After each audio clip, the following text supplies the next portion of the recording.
Surviving Bob Jones University of Christian Cults is a thought-provoking podcast series that delves deeply into the history of Bob Jones University, the psychology of fundamentalism, the criteria for cults, and survivors' experiences. BJU is a controversial religious institution, and this podcast sheds light on the experiences of those who have survived this high-control environment.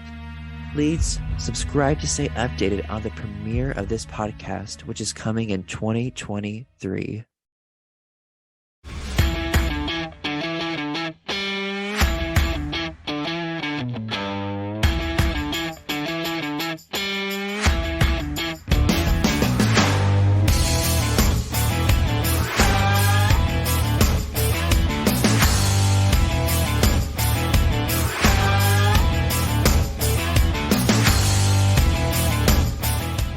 Hello, people, and welcome to I Was a Teenage Fundamentalist. Always good things happening on this show, but Troy, I would like to say hello to you first. How you going? I'm going well, Brian. I'm doing really, really well. It's actually a cold, wet day in Melbourne, which is where we're recording, and I'm all rugged up. Oh, you got your little Nana blanket on your knees. That's lovely. I haven't got Nana blanket on my knees, but I have got Kmart tracksuit on. I'm wearing my Kmart tracksuit. Oh, the House of Kmart. I've got shorts on and ducted heating turned up. So can't wait to get the bill. It's going to be good. But anyway, Troy, enough of our little heating tips for the audience. Go to Kmart, get yourself a rug. We are not sponsored by Kmart yet. But Not yet. Not yet. hoping this takes us there. Troy, tell us about our wonderful guest today, who is a friend of the pod. He is a friend of the pod. We've got Stephen Mather, who is a former Jehovah's Witness. He is now an organisational psychologist and co-host of the Cult Hackers podcast, on which we have appeared. If you remember, we were on in 2021. So a big hello to you, Stephen. How you doing? Hello, I'm very happy to be here. Thank you. Yeah, just want to say the sun's shining through the window here in the UK, so I feel so sorry for you in the cold, damp Australia. Oh, sorry, Stephen. When I say cold, you're from England, so I probably mean a balmy summer's day. Let's just Well, it be is all clear. relative. That is true. It is showering rain and around about 21 degrees here at the moment. Wow. So, Oh, okay. yes, it is lovely. And, Stephen, one thing we should note before we do kick on with the conversation with you is your daughter, Celine, who you host your podcast with, is not with us tonight because she's out and about. And so we're going to be just talking to you. Yeah, that's right. She's on holiday. Going on holiday this week to Yorkshire. So she's very excited about that. So yeah, she's not with us, but obviously in spirit, she's with us, as they say. Sounds like she's crossed over, but moving on. She's not with us, but she's here in spirit. Amen. Indeed. Amen. Actually, if she was a Jehovah's Witness, she wouldn't be with us. She'd be sleeping somewhere, wouldn't she? Indeed, yes. No belief in. Well, it's complicated. Maybe we shouldn't get into all of that. But yes, you're right. It's not the hope for most Jehovah's Witnesses to go to heaven. Yeah, they hope to live forever on earth. That's the hope.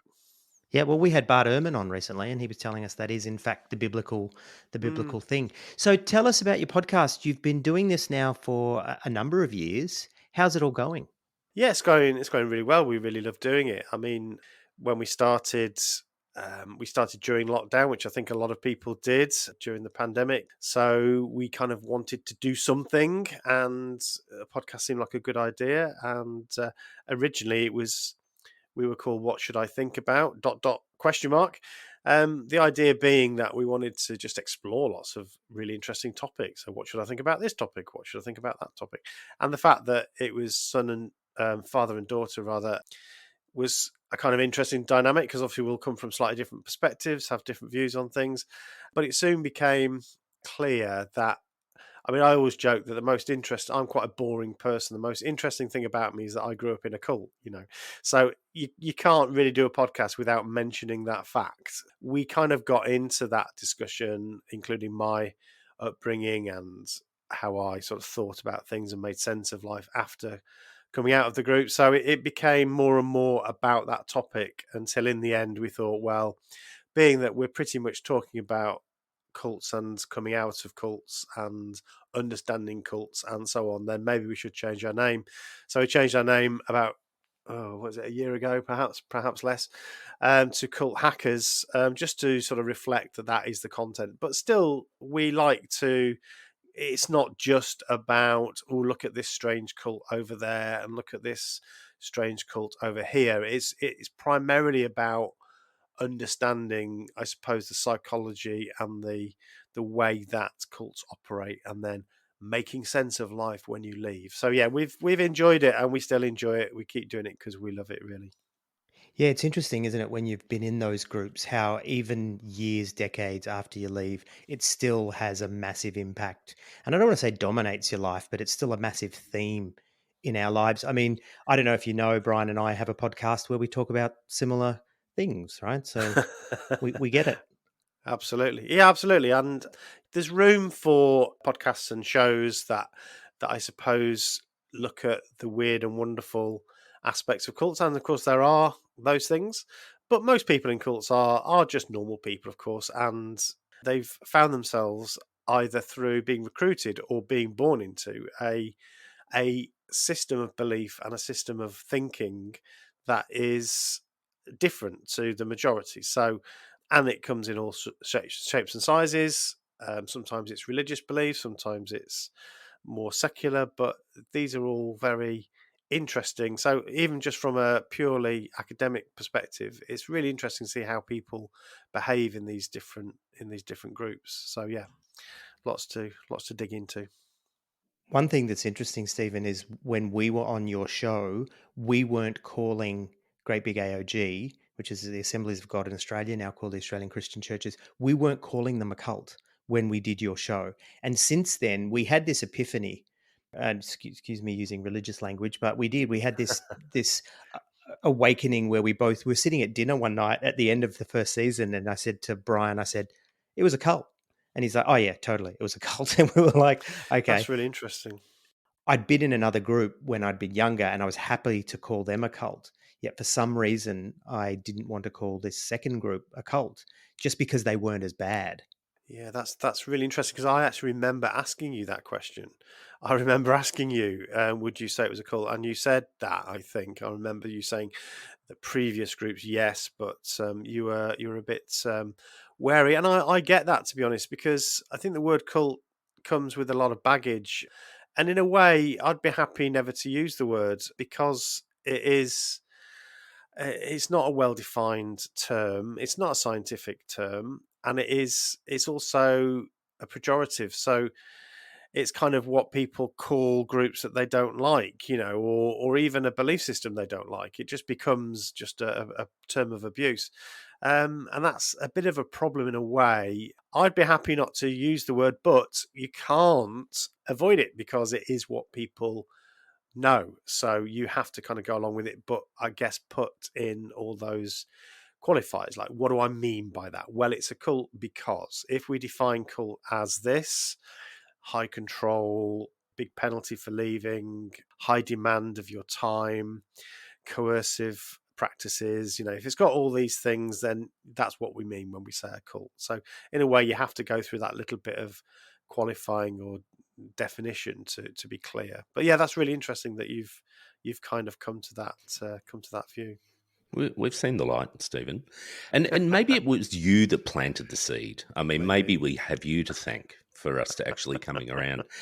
But we also, today we haven't just got you on as a co-host of your podcast, but your background as an organisational psychologist, and obviously you've delved into this space more and had a look at that definition of cult and the behaviors that people exhibit, but behaviors that cults exhibit as well, and the tactics they use and the methods that they use to firstly convince people that what they're saying is true, to keep you in there, and then when you leave, a whole range of tactics. So we really do want to talk to you about those things. You touched on defining a cult just a minute ago, and you were saying it is a pejorative term, but also, are there good cults? Are there positive cults? Or are they all negative? Yeah, so that is again, this is one of the tricky bits with the words. There is a sense in which we use the word cult in different settings. I mean, we sometimes talk about a film, having a cult following, or a band having a cult following. So we don't always use it, I think, in a pejorative term. Sometimes we use the word cult to mean a very small, an exclusive, quite small band of enthusiasts, I suppose. These are people who are absolutely mad about Star Trek, or mad about this particular type of whiskey, or whatever. And it's kind of got some cultic elements in that. These are people that are very enthusiastic about a single thing, and they come together. They have all that in common. So in that, I think that sense of a cult is something that we sort of accept, and we don't see it as dangerous. Positive cults, again, it depends how you define it. I think the way most experts on cults, and I don't really call myself an expert on cults. I'm not sure anybody knows enough personally about the phenomenon yet. And obviously I happy to let other people call themselves experts, but I feel that we still need to learn a heck of a lot about them. But most people think about cults as a dimension on which organizations lie, rather than a single point. So, you might get some groups that are quite cultic, or quite culty, if you like, and others that are clearly cults, and then others that have some cultic elements. So you have extremes on, I guess, where you can say, well, that's definitely a cult, and then there's others that just have cultic tendencies. But if you look at any organization, and this is what I find interesting about the area of organizational psychology, is cults do what most organizations do. So if you think about what organizations do, let's think about a workplace, for instance. They recruit people, they have rules and expectations of what people are going to do when they join the organization. There are sanctions if you don't follow the rules. You get punished in some respects. It could be you get a warning, or a written warning, or you might face the sack. A very clear goal, perhaps, of what you want to achieve. In your job, you have a role that is there to fulfill the organization's goals. So all of these things are the same things that cults do. And there is even a certain amount of coercion, as I've said, in the workplace. You have certain punitive measures if you don't do certain things, and there's expectations that you will put in a shift, and so on. But obviously there is a more transactional, contractual arrangement in that situation. However, it still has a lot of those elements to it. So a cult isn't that different to that. In fact, it does all the same things, but of course it takes it to often it takes it to an extreme, and it also uses coercive pressure on people in a way that you would say is unethical.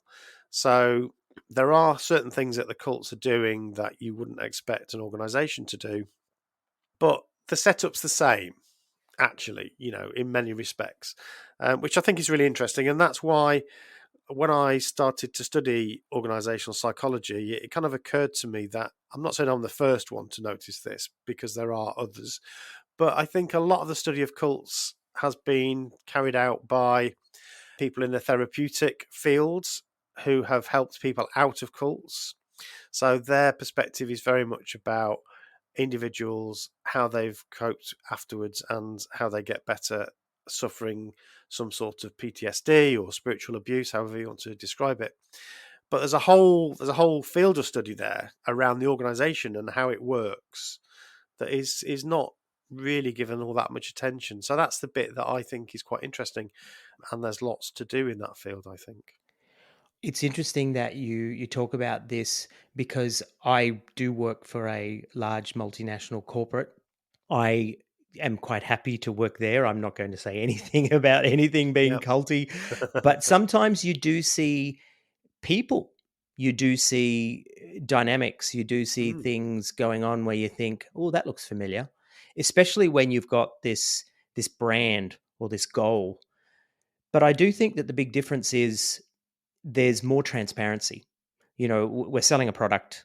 And that's all it is. And you can give your life over to this company as much as you want, but there are tangible returns in doing so. Oftentimes, the harder you work, there is a track to continue your career, to get more money, to get more perks, and you can happily move from one multinational to another.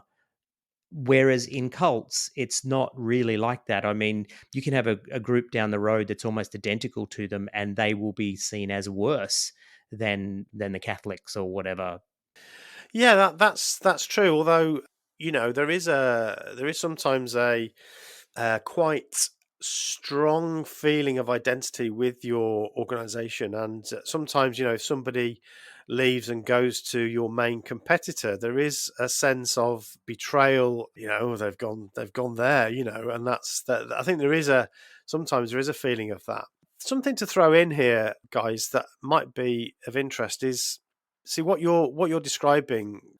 I would describe it as a transactional relationship. So in organizational psychology, sometimes on leadership sort of studies, we talk about transactional leadership. And transactional relationships are obviously when I've got some labor that I'm willing to give. I've got some skills that I've developed through my career, and then I essentially sell those skills and that labor to my employer who needs those skills and that labor. And so we have a transaction.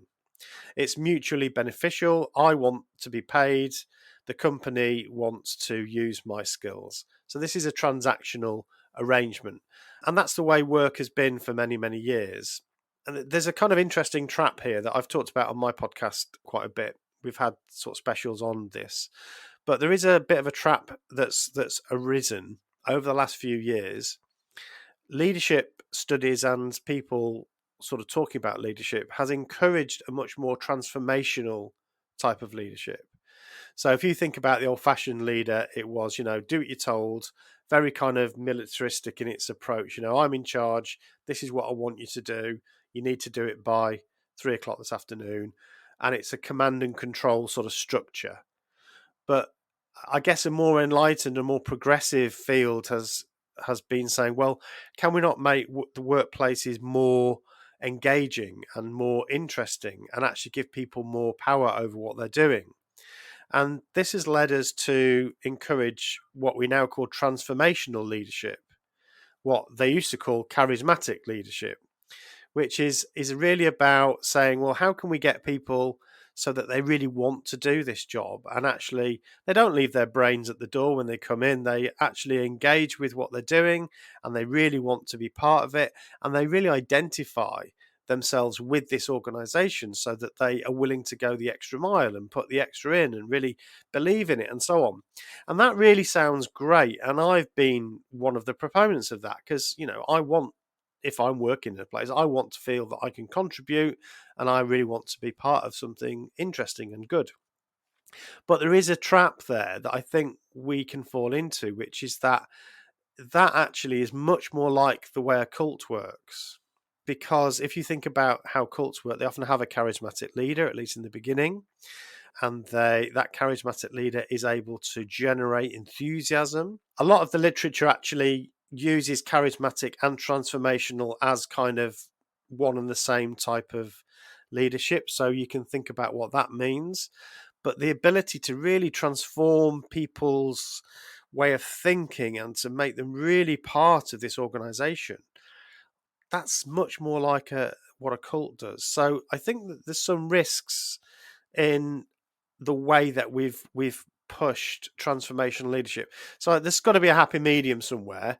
But I think we shouldn't. I suppose the point I'm making is we mustn't lose that transactional element, because that's actually where the power of the worker can push back.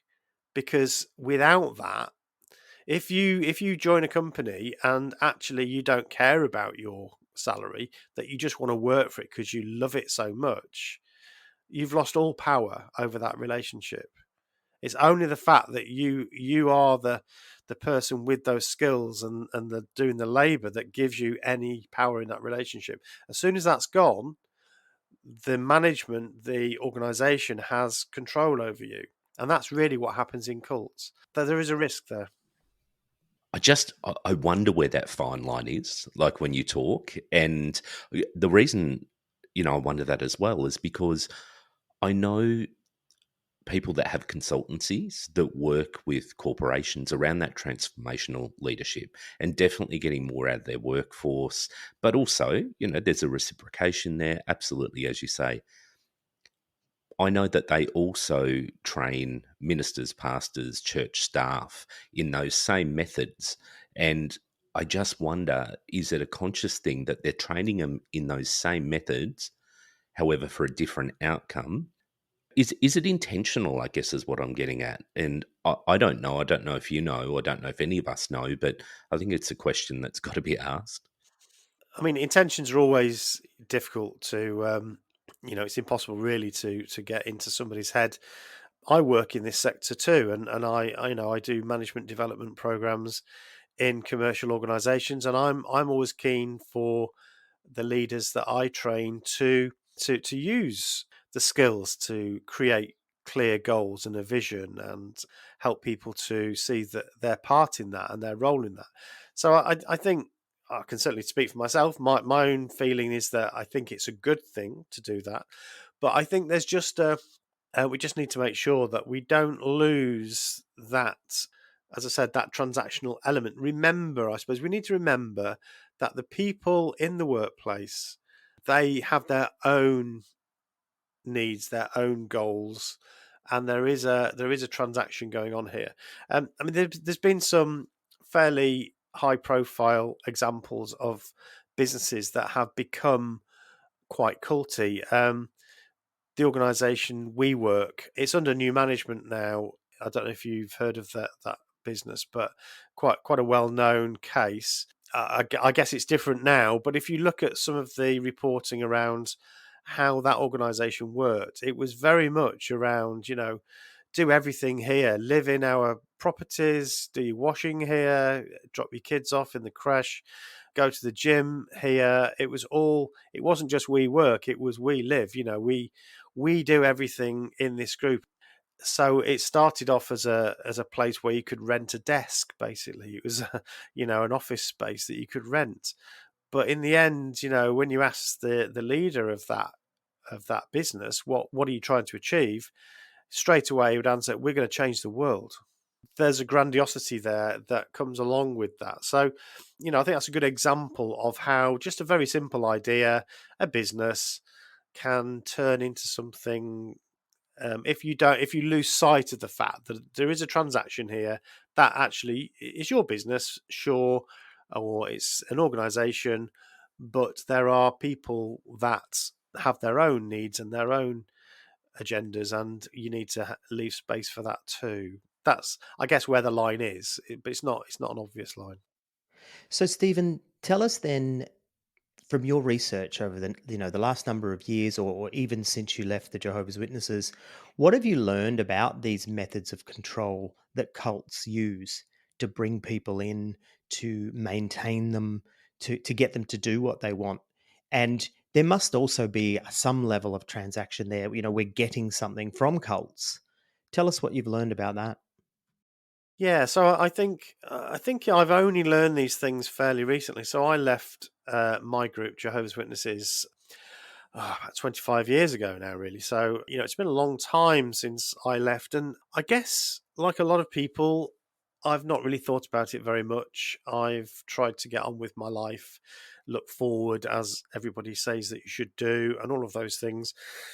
So that's what I did, and that's why I worked hard on my career and got the degrees and all of that sort of thing. And so that's what I tried to do. But I think, well, two things happened. One was that for some reason, I started to engage with ex Jehovah's Witness content online, which I'd never done before. So I started to watch videos and listen to some people talking about their experience and what was going on, because I'd kind of just separated from it altogether. So, was this decades after you left? Yeah, absolutely. We're talking about 5 years ago, really. So, yeah, absolutely. 2 decades after I'd left, really, suddenly I just stumbled across some YouTube videos and it just tweaked my interest, really. I thought, oh, that's what's going on now, is it? It was all to do with the finances, the way that the Kingdom Halls had changed in terms of the way that the organisation sort of managed those assets. And so it's fairly, I suppose for many, it would be fairly dull, but I just found that fascinating, and the way that it was done was fascinating. So I stumbled across that, and that tweaked my interest. And then the other thing that happened was I started my master's in organisational psychology. I started to read the papers that you have to read when you're doing these things.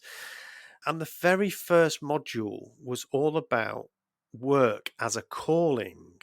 And that just really got my goat. It kind of annoyed me quite a lot because it sounded so religious. I thought, I've come on a secular course. We're talking about organizational psychology. What are you bringing this in for?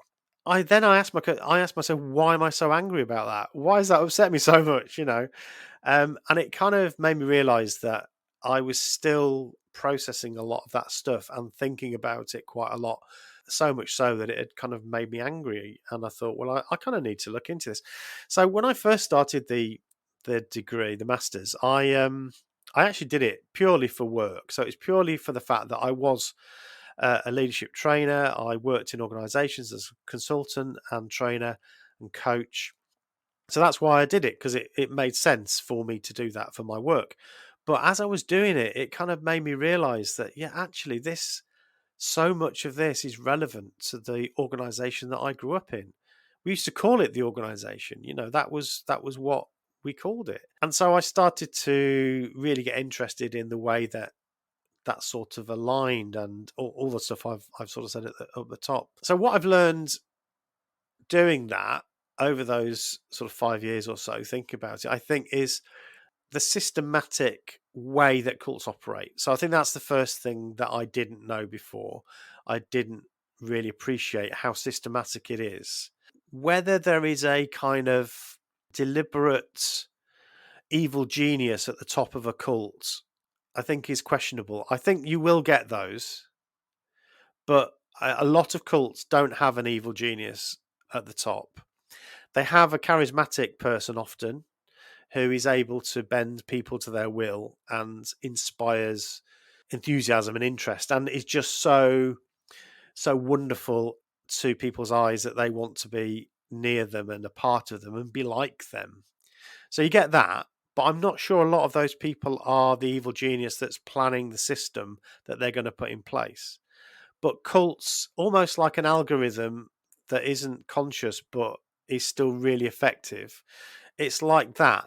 Cults are like an algorithm that manipulates people in very specific ways. And that's why you see cults that are religions, but you also see cults that are, in the UK, we've had a recent scandal about a life coaching organization, a cult. It's got exactly the same stuff. You see it in situations of the military sometimes, you see it in situations of multi-level marketing, you see it in relationships. Just two people you can see those dynamics there when one of the partners is coercively controlling the other. So these are actually very systematic processes. What do? They promise you something that is so good: everlasting life, going to heaven, eternal bliss, personal transformation, transcendence, generally getting your shit together. Whatever it is that you really want that you've never been able to achieve or that you didn't think was possible, they promise that with whatever guise that is. So that's the first thing. And it's obviously not true. So it's a con. At the heart of it is a con. You are being promised something that is not possible to deliver through that cult. But that's the first thing. So there's that con. Except for evangelical Christianity, that's true. Let's just be clear on that, because that's not a cult, right? Well, this is the amazing thing. We're always really great at spotting other cults. Every cult member is brilliant at spotting what a cult looks like, apart from their own. They've got to take the log out of their own eye, don't they, Stephen? Indeed, yes. Hey, Brian, it's US summer right now, and I reckon we could take the bite out of summer with HelloFresh. From chef crafted seasonal recipes to their new fresh and fit summer menu, HelloFresh is going to bring flavor right to your door. And talking about flavours, summer crowd pleasing eats from backyard bratwurst bar to tangy key lime pie. I love key lime pie. That is definitely a family favourite.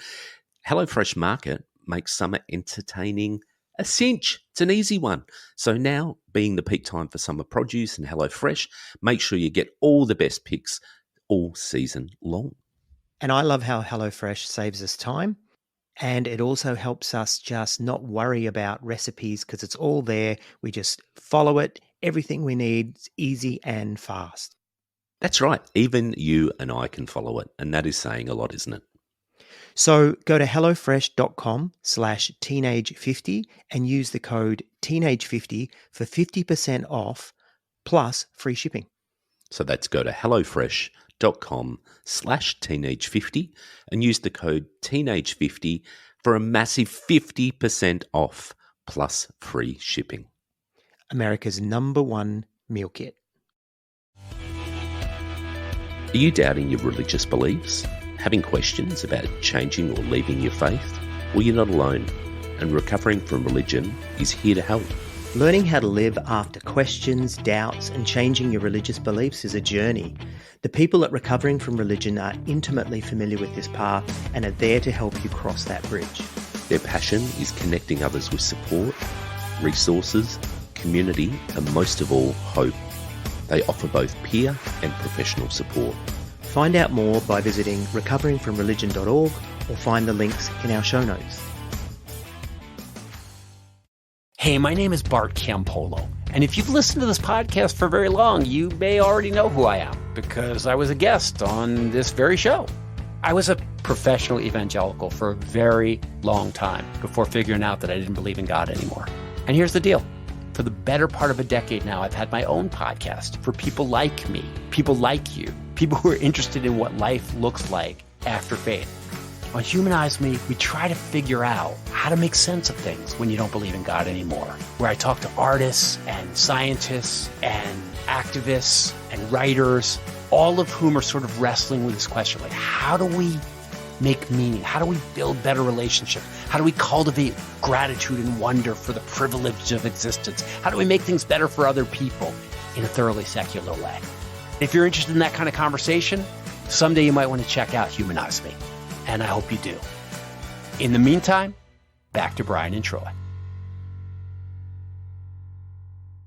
There's lots of wisdom in the Bible, isn't there? Of course. That's one of the great things about ancient writings. You hear lots of wisdom. Doesn't necessarily mean it's from God, of course. But yeah, so that's the first thing they do. They promise the world, and because the person telling you is so convincing, you go for it, or at least you start to dabble. You're interested. And then what happens is you're love bombed. You experience this wonderful feeling of community that you've never felt before. You go along to a meeting, you go along to a get together, and people are so lovely. They're so brilliant. They're so intelligent. They're so focused.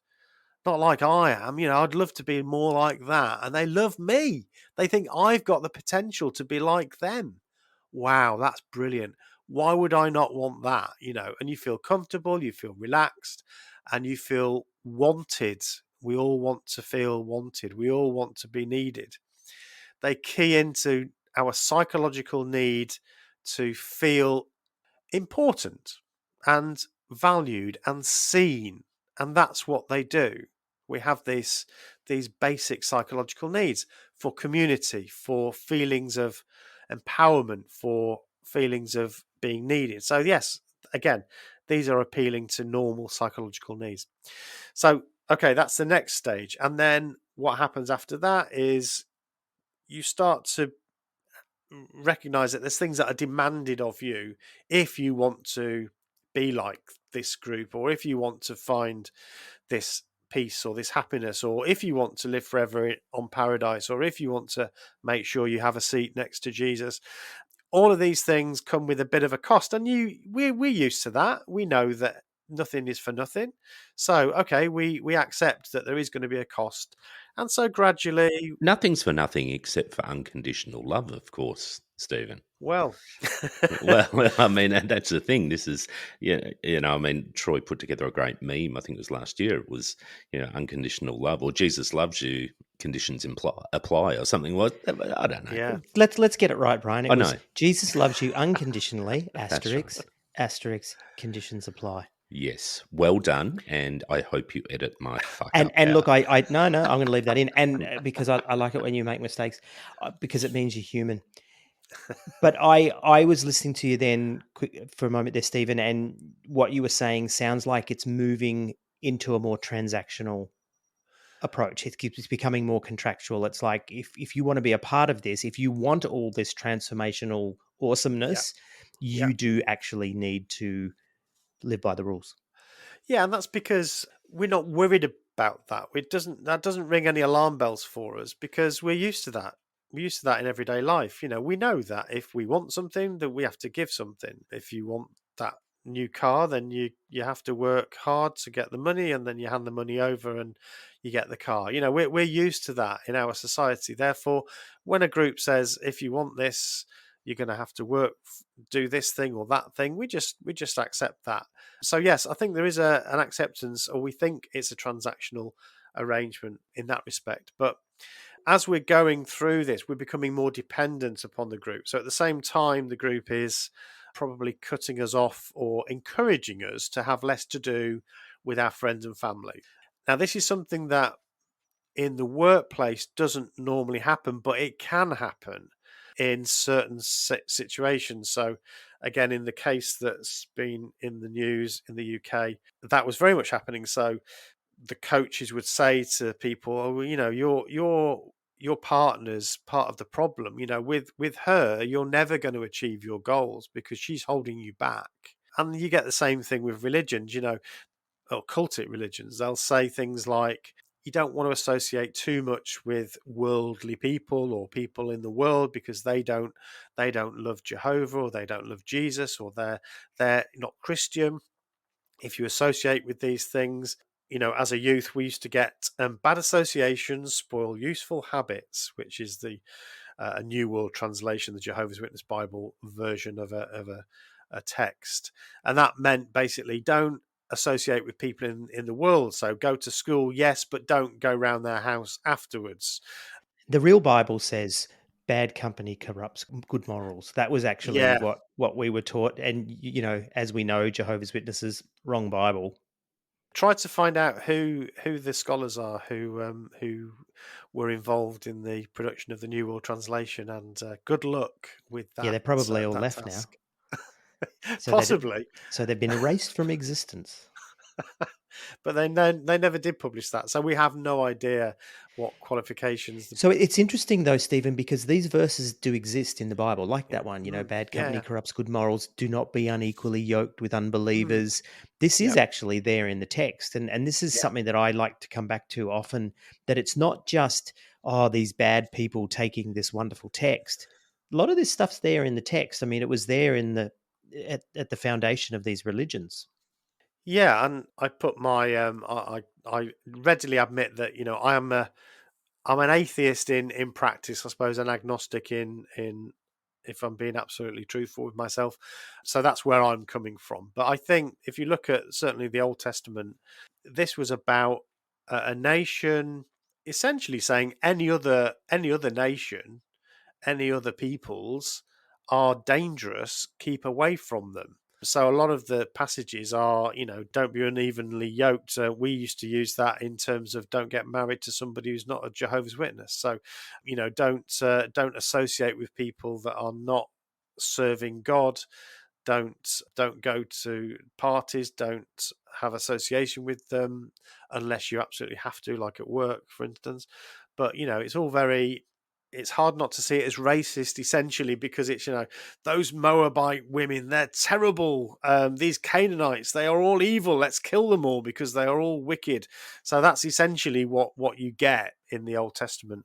Of course, that's controversial, I know, but that's the way I see it. So you have all these these texts. Yeah, this is in the Bible, isn't it? So it's like a lot of things. You can work hard to try to deny it is actually what the Bible says, but it is there. And the word you're looking for, I think the more sanitized term than saying racist is tribal. Right, you can say, oh, they were the Yeah, tribes against each other because they were all still Semitic people around each other. So I think that's the safer road to walk. But it's funny because I think the Christian church took a lot of those behaviors and a lot of those tribal beliefs. Don't eat with such a one, don't be unequally yoked, all that kind of stuff. And we do see that it's 100% there. It's an us and them mentality. But I think once upon a time when the ancient Hebrews were writing this, the external tribes were a threat. They were a militaristic social threat. They would come, they would kill you, steal your whatever, rape you, whatever. That's what they did. And so you can understand where they're coming from. And as you would imagine, you've probably heard, I should say, there's the idea that that's where racism comes from, that when we see the different, that from an evolutionary psychology perspective, we've actually learned to mistrust that which looks different because once upon a time that was a genuine threat. yeah. I mean, it's got really deep roots. One of the seminal pieces of work on this is Henri Tajfel with his minimal differences experiments. I don't know if you've come across this before, but this is going back a few years really. But he did some experiments with people to see whether or what in what conditions could you create an us and them situation, and he got there were young guys, actually young boys really, that he used as the participants, but he got one group to answer a bit of a questionnaire and another, well, both groups to answer some questionnaires. And on the basis of these questionnaires, he said to them, you like Kandinsky paintings. And to the other group, he said, you like Klee paintings. I mean, there was actually no truth in that. There was no basis on that. It just was a label he gave them. And I mean, the paintings, Kandinsky and Klee, obviously they're different styles, but they're both sort of impressionist artists. Completely meaningless, and that's the minimal group experiment that it gets called, because the groups themselves have minimal differences. He just kind of created them out of nothing. But even that, as soon as you create a group, you start to favor your in group as opposed to your out group. So it's very, very easy to create these tensions between groups. It's part of our human nature. So yeah, I mean, obviously that's where tribal behavior comes from. And I guess, yes, going back far enough, it relates to kin favor. You're going to favor your kin, your relatives. If you think about evolutionary psychology, then your behavior is related to whether you pass on your genes or not. And so in small villages, that would be your village. These are people that are all related to you, therefore you are in with them, and so that behavior gets selected for, and that's why we have it. So yeah, it has deep roots. It is part of our nature, but doesn't mean we shouldn't push against it, I think. And I think that within high control groups, within cults, whatever, I mean, they certainly use those tactics of separation, keep people away from the other, stay away from the world, it'll corrupt you, because they've got to maintain that wall of the other is bad. And if you let them too close, they'll discover they're not bad. And, I find I've seriously lost count of the amount of times where I've had a conversation with people and it'll be, the other is bad, whether it's Muslim, Indigenous people, someone who votes for another party which they've got an issue with or whatever, or a trans person. And I generally say to them, when was the last time you had a conversation with a Muslim person? Oh, I don't have to, because what I read, what I see, and what my mate told me. My mate told me that Muslims, they do this and that. And I think that's how we maintain that. We're kept from each other. We're kept from finding out what is really happening. Yeah, absolutely. And as you say, it is in the cult's interest to do that. It's also in any organization's interest if they want to create well, again, the word tribal is there, a tribal sort of feeling. If you're interested in football, soccer, you've heard of Alex Ferguson. He was the manager of Manchester United one of the most successful football teams. I was raised as a Manchester City fan, so always the enemy as far as I was concerned. But he was well known for creating this us and them scenario. It was us against everybody else. And he would indoctrinate his players in that feeling that, everybody's out to get us. Everybody hates us. And again, organizations, cults often do play up the persecution card. That's often, we were told over and over again that we would face persecution at some point because the world hates us. Again, that is in the Bible. The world will hate you. So there is a feeling that we need to stay close to our own because the rest of the world hates us. Again, very, very culty sort of feeling. But it plays to our natural psychology, which is why cults do it. I'm a fairly avid Australian rules football fan. I go to most matches. I follow it very closely, and I may be accused of being a little bit fanatical sometimes. But it's interesting. I'm not a one-eyed supporter, and I know people that all the others are bad. And it's really interesting within the group of supporters where I'll say, "Oh, I like that team," and I'm talking about another team. And they're like, "You fucking what? You like that team?" And the reaction you get is, "You can't like them. They're the enemy. They're the other. They're the people we've got to tear apart." So it's really interesting, those dynamics and how they do play out in sport. And that's exactly what Stephen was just saying, because it's a minimal difference. Like, really, there is no difference between being a Manchester City supporter or a Manchester United supporter or a Hawthorn supporter or a Carlton supporter. There is absolutely no difference. It's just a choice that you make to be a part of one of these teams. As a matter of fact, talking about that in terms of control, showing our age, do you remember the 1970s BBC kids drama called The Tomorrow People? I do remember that. Yeah, it was a sci-fi show. It was very, very much like sort of Doctor Who, but there was an attempt by this alien race to take over humanity. And what they did was they came into all the different groups of young people, and they gave some a yellow badge and some a red badge. And then slowly over time, and I bet you it was based on this research that you were talking about, because they were obviously quite bright. They were British and worked for the BBC. But what happened was it turned into violence. It turned into assault. It was just full on as these two groups started to oppose one another. And basically the idea was the aliens were using it to disempower or to confuse humanity and then sweep in. And of course, the Tomorrow People save the day.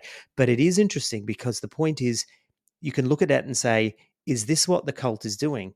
They're distracting us. Or look, let's take it even broader. Is this what the political party are doing, or is this what QAnon is doing, or whatever? They're distracting us, creating an us and them mentality.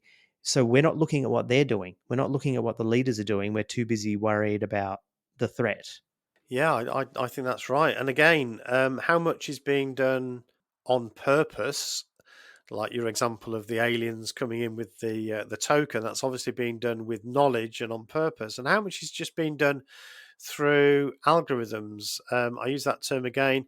I'm becoming more and more interested and slightly afraid of the discussion around AI. But if you think about YouTube as an example of an algorithm that separates people out into groups. I mean, YouTube's a great example of you get this recommender algorithm that recommends the next video, and then you watch that, and before you know it, you have either hardened your opinions or you've maybe gone down a particular rabbit hole that you didn't expect, and suddenly you're sort of much more sympathetic to a way of thinking that you didn't appreciate, and that in itself can create division. I mean, Twitter, I've always called Twitter a big sorting hat. The Harry Potter films, at the beginning when he goes into Hogwarts, they have to put this sorting hat on to determine which house they're going to be a part of. Is it going to be Slytherin or Hufflepuff or whatever? And actually that's what Twitter's doing. It's separating us all into our own little bubbles, and that's done through algorithms. And I think that's kind of what's happening. But again, because it plays to our natural in-group, out-group psychology, it's very, very easy to do that. And of course, this is what cults have been doing for many, many years. It's us versus them. They're terrible. We are the chosen people. And as you quite rightly said, the difference is very, very small, actually. I mean, we've had in Europe and in the UK and Ireland, of course, particularly, we've had people killing each other over Protestant or Catholic beliefs, and for anybody looking at those two religions, an alien coming and watching that would say, what is the difference? Minimal difference. There it is. Minimal difference. Yeah. But it's enough to create that suspicion and hatred. And of course, yeah, cults use that. So they are very, very clever, if you like, at using those psychological tendencies we have to create those systems. So that's why I say these are systems that cults are essentially using a system of control. And it is systematic, which is why you can apply it to lots of different groups. What about then, Stephen, leadership dynamics? The way that the organizations are structured and also the authority. Because one of the things that I find in my life is, having been in two cults, two high control groups, I still catch myself deferring to authority simply because that person is in that position. And in my mind, sometimes it's not even conscious. I will be, but I'll be aware of it later, where I think they're just a person. Why did I think that this person knew more? It's like I get to sort of peek behind the curtain later on and realize they were never above me, ever. And yet, in my mind, for a number of years, simply because of the office they held, totally they were above me. Yeah, I mean, this is a fascinating area that we've talked about on our podcast quite a bit, and we've only scratched the surface of it, but it all relates to power and authority. We've had a two-parter recently around the question of authority. If you think about authority, you can think about that word in terms of who has the power to tell you what to do. So in a cult, we give that authority to the leader, and therefore, yeah, when we leave, we may well, I guess, defer to leadership. Sometimes it goes the other way, by the way. I see quite a lot of ex-cult members basically rejecting any authority, including authority of experts, let's say, people who so this is more of an authority in terms of who should you believe, who has credibility. But yeah, it's a fascinating question of the use of authority and power in religions and in cults in particular. The authority is taken by the cult leader, the group leader. So one of the things that I think is really important for us to understand about cults is the use of power and the monopolization of power. In a way, you could describe cults just in terms of the monopolization of power within a group. That's an alternative way to define it. So a lot of definitions use a kind of tick box exercise, but another definition could be that it's the monopolization of power within a group. And actually, that's what they do. They monopolize power. So in organizational psychology, we talk about power in different ways. So you have different types of power. You have legitimate power, which is the power that a boss might have, a manager might have. The legitimate power, the legitimacy comes from the fact that they've been given the job as manager. Manager is in their job title. Therefore, I accept that they have that power over me to tell me what to do. In a cult, that is total. That is unquestioned. And the legitimacy may even come from God or the universe, so it's hard to get bigger than that. So, that's where the legitimate power comes from. But there's other types of power in organizations. You get things like referent power, which is the power that people have over us that we like. If I like you, you've got some power over me because I like you. Again, the leader has massive amount of referent power, especially if they're charismatic. So you love the leader. They're brilliant. They're amazing. They are so clever. They have all the skills. They have all the knowledge. Therefore, I love them and I want to be like them. That's referent power. Again, they monopolize that. It's all about the leader. You have knowledge or informational power. These are coming from a research from French and Raven's power bases. So this is another organizational psychology thing, but it's just fascinating to see. Informational power. One of Stephen Hassan's bike model elements there is the control of information. So again, in cults, they control information. All the power of information and knowledge comes through the leader. It's totalistic. It is the monopolization of power, and that's, I think, one of the definitions of how cults operate. It's fascinating, isn't it? I mean, you look at the workplace, and since the Industrial Revolution, we've seen the rise of unions. So unions go in, they advocate to make sure that we do have a buffer from that line, and we do have a bit of a work life balance, better conditions. We have advocates. I mean, look, the role of unions has changed over time, definitely, but they most certainly played a key role in that 38-hour week. You don't have that when you're inside a cult. You don't have that advocacy. And here we are as three guys looking back who were all involved in cults. And we're looking back and we're going, fuck, what was it that kept us in there? So, what was it, Stephen? Why couldn't we just get up and leave? Why wasn't it as easy as that? Power is important because it's powerful, to use a sort of double speak. Max Weber is well known as an authority on lots of things around organizations, and he calls power the probability that one actor within a social relationship will be in a position to carry out his own will despite resistance. And if you think about it like that, then that answers your question. Why is it we are controlled by these people? Well, because they have greater probability that what they want we will do. And the method of doing that is through all these coercive practices. On a practical level, if you're raised in it, I don't know whether you guys, I think you were raised in a sort of Christian. No, we both came in as teenage fundamentalists, Okay. which is why we named the podcast Of this. course. Yeah. I should have known that, shouldn't I? So if you're born like I was born into it. So for me, it was all I knew. So again, it's a very easy to understand situation where you are. It's like the old joke, a fish. One fish says to "How's the water?" and the other fish says, "What's water?" This is the problem. You don't know. Fish don't know that water exists. It is just the world in which they live, and that is what it is like if you're raised in a cult, because it is the way that life is. It is your own reality.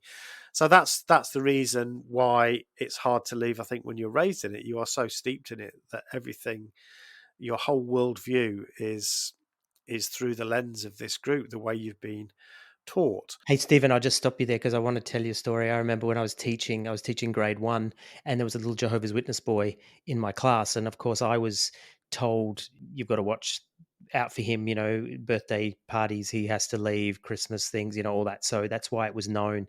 And I remember the kids sitting around one day and we were talking in a group. They were just asking random questions. And then one kid says, "Where does the world come from?" And the little Jehovah's Witness boy just said, at the most confident thing I'd ever heard him say, he said, "Oh, that's an easy one," because that's all he'd known. So as soon as the lens or a question that fit that lens, bang. And he was 6 years old. He was like, "Oh, that's an easy one." He didn't say, but he's just telling everyone in the room, "I know that one." Yeah, and the confidence. I've told this story on our podcast, but when I must have been before going to school. So I went to school at 5 years old. So I must have been very, very little. But I remember a workman coming down round to paint our bathroom, and he went out for a smoke. And I said, "You shouldn't smoke. It's naughty to smoke." And he said, "Well, don't your parents smoke?" And I said, "No, because they know what's right." Obviously, a precocious little git as I was, it was just obvious to me that was the right thing to do, the wrong thing to do, and this was the truth. We called it the truth. There is that language thing, of course, that cults use. So I was born into the truth, we used to say. And when people left Jehovah's Witnesses, they've left the truth. When did you come into the truth? It's all the language, the way that language is used, fascinating stuff. So it is literally the water in which you swim. It's very difficult to see out of that. Of course, it's not impossible, and that's why people like me do leave. For when you join, yeah, it's a really interesting question. I think there still is an element of I suppose the frog boiling in a pot. You before you know it, you are into something, and your thought. There's a good reason why Lifton calls the whole thing thought reform. So your thinking has been changed. The way that you value things, the way that you see the world. The Germans have this word Weltanschauung, which I love, which is this way of seeing the world, and that's what you see. Your thinking has been changed, and even as teenagers, you're still quite young. You haven't developed all your critical thinking faculties at that point. But of course, people do join cults at many different ages. So it's a very good question. And I don't think we fully know the answer to it. It's to do with partly the coercion that comes along with it. So sometimes people stay in cults because they're afraid to leave. Because if they do, they might lose their family or their friends or the community that they know. So a big reason why people stay in is because of community, because it's the only life they know. It's their friends, it's their family, it is their community. So that is another big reason I think why people stay. I think the beliefs are a big part of it too, especially when you're thinking that there's eternal consequences to this, whether it's missing out on the first resurrection or whether it's, not going to heaven and eternal hell. I know the Jehovah's Witnesses, for example, don't believe in a hell, but there is still an eternal consequence for leaving. Yeah, and I think there's something here about individual psychology that relates to this. So I think for some people they stay. I think people stay and leave sometimes for different reasons, and I've noticed that I've not done research about this, so this is just my opinion. But there seems to be you fall into one of two camps. Let's go with the leaving. You either leave because, like me, I started to doubt those beliefs. I started to doubt those doctrines. And I started to ask questions like, do I really believe that God is going to destroy 8 billion people and only leave Jehovah's Witnesses to live forever on earth, never dying? That didn't that didn't make any sense, or I started to have grave doubts about that.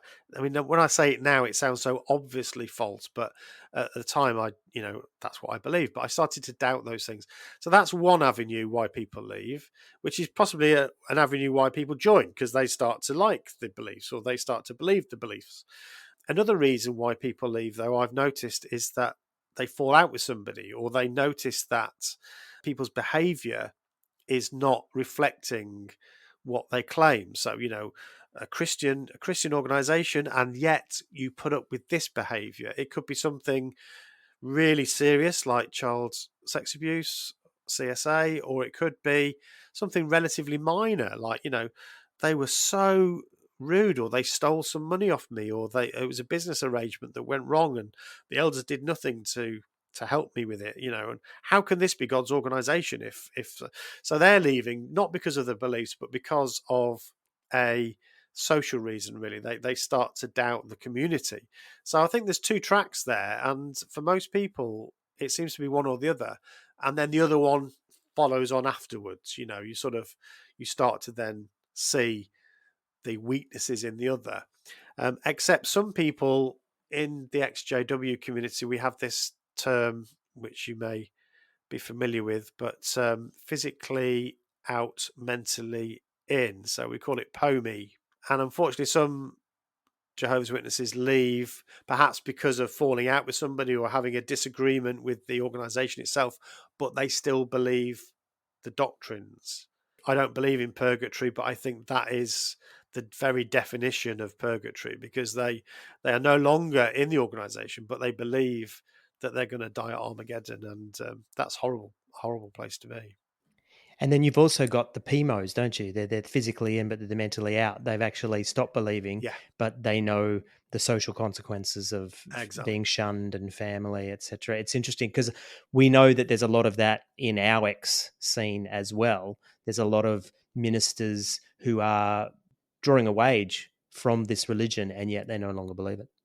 Which, I mean, in itself is a motivation to carry on doing it, isn't it? So if I leave this, I how do I pay the mortgage? How do I feed my family? And that is a serious problem. I mean, the other reason is, of course, cognitive dissonance. We stay with something because although we doubt it being true, we're trying to hold two things in our brain at the same time. It seems really unlikely, but we really want to believe it. So we start to find justifications for why we should believe it and why we should carry on doing it, and so on. So we find a psychological way of making peace with, okay, well, I don't really understand that bit. I don't really agree with that bit. And in fact, this was my journey. I liken it to a bag with lots of holes in it, you know. So first of all, I started to doubt this thing, and then I started to doubt that thing, and then started to doubt this other thing. But the cognitive dissonance is such that I'm trying to resolve all of that. So I carry on going and carry on doing what I should do. But eventually, it became the bag became too full of holes. I couldn't hold my faith together anymore, and that's when I left. But that's another reason why people stay, because they want to believe it. They want to. That's right. I mean, for a time, it's brought them comfort. It's brought them community. All those, all those positive things that we've spoken about before.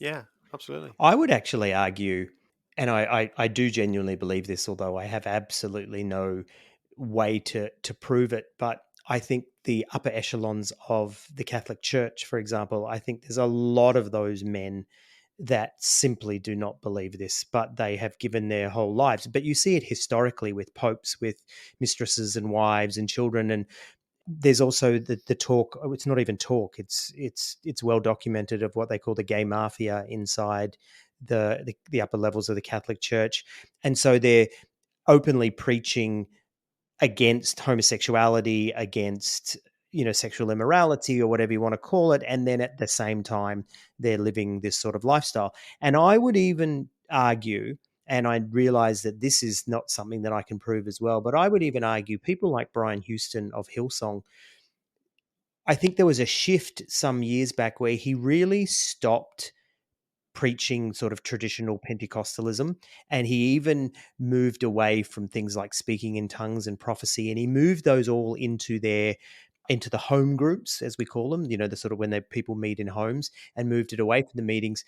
And a lot of his sermons became self-help, encouraging, positivity kind of things. And then his whole behavior really moved away from the traditional Pentecostal holiness. And, we know now that he's taking his family for, tens of thousands of dollars holidays into, Mexico, and all the things that he's doing. I would argue that there's a lot of people, as much as we want to say, yeah, there are people that genuinely believe it and they continue on.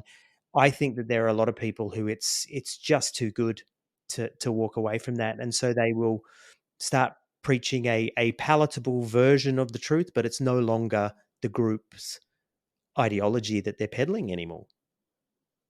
Yeah, that's really interesting, and that reflects a certain awareness, doesn't it? Of, if that's true, that reflects an awareness that the individual is trying to struggle with. Really, they're struggling with some articles of faith that just seem too difficult to hold on to. So part of the way to resolve that is to change the message in some way. There's also the original work on cognitive dissonance by Leon Festinger was. We've done an episode all about this quite a long time ago. We found it absolutely fascinating because we read his book on the UFO cult that he infiltrated essentially and did some field work on. Actually, fantastic information, really, really interesting ideas, terrible research. It's hilariously bad because he ends up becoming part of the group as well as some associates actually affecting the things that the group were doing. So terrible as a piece of research, but brilliant in terms of its theory and conclusions, I guess. But he went on to do lots of other great things, but that piece of research. But anyway, one of the things that he found was certain members, after the UFO didn't come and take them all away, which they were promised, some of the members, where previously they hadn't really done much preaching about it, or didn't seem interested in proselytizing at all, but as soon as the UFO didn't turn up and didn't take them all away, some of them became really keen on proselytizing, and that just seems like the opposite to what you'd think. Some left, but others just doubled down on it, and that's the other thing that can happen. So if you're struggling with doubts, again, this relates perhaps to your point about priests and religious leaders having feelings towards same-sex relationships or even sexual relationships, full stop, in the Catholic sense. Although they have these feelings, they'll double down on it and actually more vociferously preach against it, because that's how they can ease this cognitive dissonance, a bit like those UFO cultists who, it was obvious it didn't turn up. You can't get much more obvious than that, but even that wasn't enough to change their mind. They preached more, and that's sometimes what we see. Well, here we are 2,000 years later, and Jesus hasn't come back. And look at evangelicalism and Christianity in general. It's certainly within the Pentecostal realm, and evangelicalism is not getting any smaller. Stephen, if there's been someone today who's listening, it feels like an altar call I'm about to do, but if somebody has listened today and gone, "Oh, I'm still involved in this stuff. This is sort of picking up on a few things that I've been thinking about recently." What's your advice for them? What do they do with what they've heard you say today? What are their next steps? That's a really difficult question to answer, really. I think I would first of all say that I think everybody's journey is their own. So I'm very loath to give people advice about how they should or shouldn't either make a transition out of a group, leave a group, or stay. This is a personal choice. I suppose my best way to answer that would be to talk about my own experience. So I sat on it for a while. I thought about it for quite some time. I'd had doubts for many years, but when I really decided to look into the doubts, it took a year really for me to start to tell others and make the decisions to do things. But I think giving yourself a bit of time to think about your questions, and I guess for me, giving myself permission to actually ask those questions and look into it. So one of the things that cults do is they discourage you looking at any other opinions or any other sources of knowledge. So my group, Jehovah's Witnesses, are very clear, don't go to worldly sources. Certainly don't listen to those apostates. Don't listen to anybody that says anything bad about the organization. All that you need to know, you can find out through the publications that we produce. So that's how you do your studying. So one of the things that you're always encouraged to do was make the truth your own, which basically meant doing lots of studying and lots of reading. But that was only reading and studying using the approved publications. And a lot of groups are like this. So I gave myself permission to read other sources, to read, in inverted commas, worldly sources. So I read things about evolution. I read things about science, and I listened and I read stuff from people that didn't believe in God and didn't believe Jehovah's Witnesses, may have left Jehovah's Witnesses. So I allowed myself to ask those questions without deciding at that point that I didn't believe it. I just thought, well, I want to know. I want to actually understand. And the real reason I did it was because I wanted to prove to myself that my beliefs were true. So actually that was my motivation, was to once and for all get rid of these doubts by showing myself that it is the truth. But allowing myself to do that research by using other sources helped me to realize that it clearly wasn't the truth. So that's what worked for me, but it can be a really difficult journey. So I guess think of the consequences, think about how you're going to manage those. But first of all, don't be afraid to ask those questions. Stephen, thinking now that we're at basically the end of, I like to say the end of time because it sounds like we're coming into Armageddon. So here we are at the end of time. Stephen, tell folks how they can connect with your podcast and how they can find out more, because I think what I love about your podcast is you do play with ideas, but you do bring this sort of organizational lens on a lot of what you deal with, and I think there's some value in that, because as you said, there's a lot of talk from a therapeutic side, and even our podcast, we will often talk about things like religious trauma, and we'll tell our stories. There's a lot of narrative. It's wonderful what you do with this sort of organizational lens. So tell us, how do we find the Cult Hackers podcast? Yeah, thanks. So yeah, you can find Cult Hackers on all is a big word. Most, if not all, of the podcast apps. Apple Podcasts, Spotify, Google Podcasts, all of them really. It's available. We've got about 230, I think, episodes now up. So it's always fun to binge, and if you listen to the older ones, they're still up there. You can listen to Celine and me, when we're obviously just learning how to be a podcast, and we're sort of doing it as we go along. We did it initially during lockdown, so we were in the same room together because Celine was living at home then, and so it has a slightly different dynamic. Yeah, there's lots of different subjects. Some of them are much more related to cults, and others are a bit more tangential to that, if you like. But check us out on those platforms. Culthackers.com is the website, and you can send us a message through that as well if you want to talk to us. I am also on Twitter. There is a Cult Hackers Twitter handle, but I'm known as Stevel Sheep. So if you look for Stevel Sheep, then you'll find me. I'm not as active on Twitter as I used to be, but I do dabble from time to time. So yeah, join me or follow me on that, and be great to talk to you.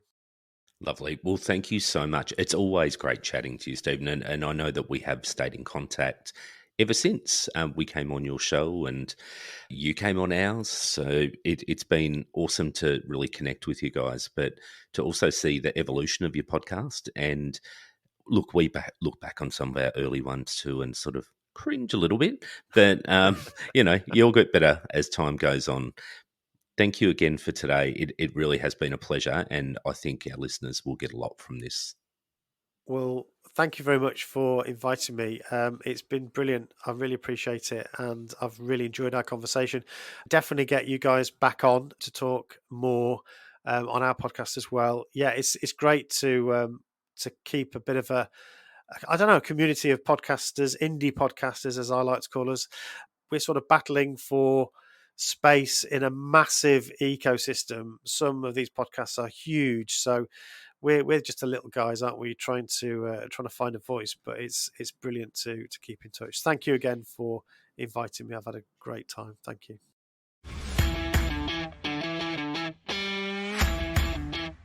If you'd like to connect with the I Was a Teenage Fundamentalist podcast, then please see the links in our link tree in the show notes. We invite you to pop across to our very vibrant listener community on Facebook, which is a private group, and we're also on Instagram, Twitter, and Reddit. Also, a huge thank you to Lucy, who manages our social strategy, and to Kerry and Bree, who manage our Facebook listener group. All of our episodes are transcribed to increase accessibility, and the I Was a Teenage Fundamentalist podcast is available on Apple Podcasts, Spotify, YouTube, and pretty much wherever you get your podcasts. It's produced and hosted by Brian McDowell and Troy Waller, with all sound production and editing done by Troy Waller. You can find all these links in our link tree in the show notes.